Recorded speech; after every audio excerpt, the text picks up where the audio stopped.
नमस्कार, आप देख रहे हैं एशियन न्यूज नेटवर्क और मैं हूं आपके साथ ज्योतिका। आइए रुक करते हैं खबर की ओर।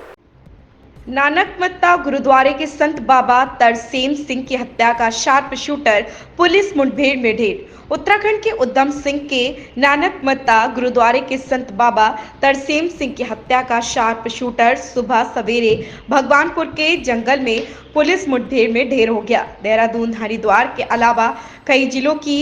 एसटीएफ कुख्यात बदमाशों की तलाश में जुटी। अभिनव कुमार पुलिस महानिदेशक उत्तराखंड ने उधम सिंह नगर नानकमत्ता हत्याकांड के मुख्य अभियुक्त शूटर अमरजीत उर्फ बिट्टू के साथ कल देर रात हरिद्वार में उत्तराखंड पुलिस की हुई मुठभेड़ एवं नानकमत्ता हत्याकांड में अब तक की पुलिस कार्रवाई के संबंध में मीडिया बंधुओं के साथ प्रेस वार्ता की गई। आप सबका धन्यवाद कि आज आप लोगों ने शॉर्ट नोटिस पे हमारे आग्रह पे यहाँ आए और जो एक कल रात जनपद हरिद्वार में एक महत्वपूर्ण घटना हुई है उसके बारे में जो बेसिक अभी तक की हमारे पास जानकारी है वो आपसे साझा करनी थी और साथ ही साथ जो ये एक बड़ा सनसनीखेज हत्याकांड के बारे में जो बेसिक अभी तक की हमारे पास जानकारी है 28 मार्च को और उसके क्रम में जो अब तक हम लोग कार्रवाई कर पाए हैं और उससे जुड़े हुए हमारे पास है और इसमें आगे इस महत्वपूर्ण केस में आगे क्या मतलब अभी हम कार्रवाई के बारे में सोच रहे हैं। तो मैं सोच रहा था कि ये अच्छा एक अवसर है आप सबसे इस बारे में जानकारी करने का। सबसे पहले तो प्रथम नवरात्रि की आप सबको बधाई है, पावन दिन है सभी के लिए। और दूसरा ये कि मतलब सबसे एट द वेरी आउटसेट मैं इस घटना में जो हमारी टीम शामिल थी, बहुत डिटेल में तो आपको हम प्रेस नोट दे देंगे, बहुत उसके बारे में बहुत बारीकी से लाइन बाय लाइन मेरा मतलब डिटेल देना ठीक नहीं होगा, बट मैं बस इतना ज़रूर कहना चाहूँगा कि ये बहुत बड़ी घटना थी जो 28 मार्च को हुई। हम सभी के लिए एक तरह से एक जिसे कहते हैं एक चुनौती थी, अंग्रेज़ी में जिसे कहते हैं एक वेकअप कॉल था कि हम लोगों देखिए हम सभी का मानना है कि उत्तराखंड देवभूमि है, एक शांति प्रिय प्रदेश है, यहाँ उस तरीके का वातावरण नहीं है। लेकिन जिस तरह से सुबह 6:30 बजे एक डेरे में नानकमत्ता जैसे मेन गुरुद्वारे के बगल में एक डेरे में जाके उस डेरा एक वृद्ध थे, बुजुर्ग थे वो डेरा प्रमुख,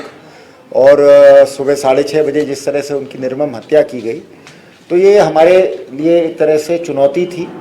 और किसी ने उस दिन कहा भी था कि ये एक तरह से हमारे मुंह पे एक तमाचा था, उत्तराखंड पुलिस के मुंह पे। और आप जानते हैं कि अच्छी पुलिस की, देखिए किसी भी अच्छी प्रोफेशनल पुलिस फोर्स की पहचान इस बात से नहीं होती कि हर बड़ी घटना होने से रोक ले। अच्छी फोर्स की पहचान ये होती है कि बड़ी घटना होने के बाद सूझबूझ के साथ, हौसले के साथ, टीम भावना के साथ हम लोग कार्रवाई करें और फिर उस घटना का सही खुलासा करें। ये भी नहीं कि दबाव में आके हम लोग उसका गलत खुलासा करें, और सही खुलासा करें और सही अभियुक्त तक पहुँचे और जो जैसा जिसकी जैसी संलिप्तता है उसको वैसे अंजाम तक पहुँचाएं। ये एक अच्छे पुलिस फोर्स की, तो मुझे सबसे ज़्यादा तो इस बात की खुशी है कि इस पूरी घटना के बाद जो हम लोगों का इन्वेस्टिगेशन था उसमें निश्चित रूप से हमारे जनपद उधम सिंह नगर की पुलिस, हमारे जनपद हरिद्वार जहाँ पे ये घटना हुई वहाँ की पुलिस, और इन दोनों के बीच में जो सबसे अच्छा काम रहा कोऑर्डिनेशन का, हमारी एसटीएफ आयुष अग्रवाल यहाँ एसएसपी एसटीएफ मौजूद हैं इनके द्वारा, और लगातार मेरे साथ हमारे एडीजी लॉ एंड ऑर्डर मौजूद है अंशुमन साहब, इनका बहुत क्लोज सुपरविजन रहा, कोऑर्डिनेशन रहा। और तभी आप समझिए, क्योंकि जिस तरह से इस घटना के बारे में अभी तक जो षड्यंत्र निकल के आया है, ये एक साधारण हत्या का मामला नहीं था, ये एक बहुत गहरा षड्यंत्र था और अभी भी इसके बारे में हम डिटेल तहकीकात कर रहे हैं। तो इसलिए इस षड्यंत्र के पीछे के कारणों के बारे में मैं बहुत ज़्यादा अभी आपको विस्तार से नहीं बताऊंगा। बस ये है कि अभी तक इस घटना में 11 लोग प्रकाश में आए थे, जिसमें कि एक कल रात इस पुलिस मुठभेड़ में मारा गया है, एक जो हत्या करने वाला था वो अभी भी फरार चल रहा है। उसके अलावा 7 लोगों को हमने गिरफ्तार किया है और 3 लोग और हैं जिनकी अभी गिरफ्तारी शेष है। और ये भी मैं कहना चाहूँगा कि ये तो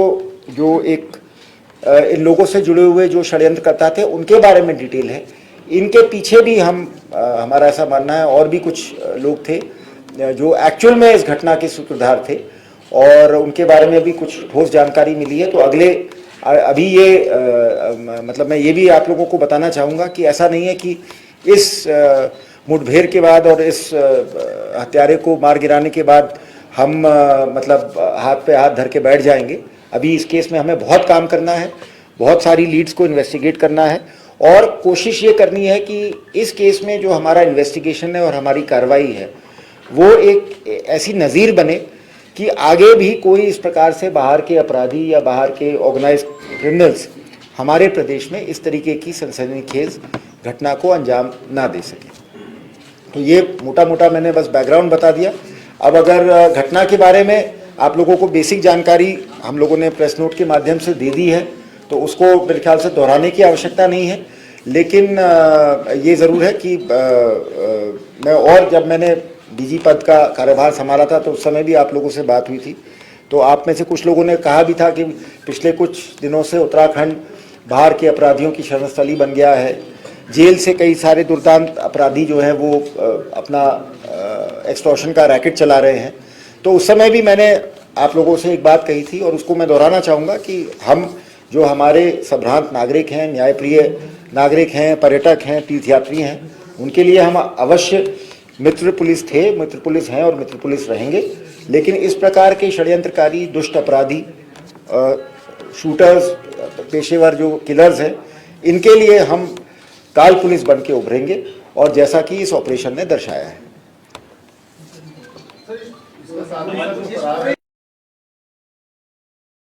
इस खबर में बस इतना ही। बने रहिए एशियन न्यूज नेटवर्क के साथ।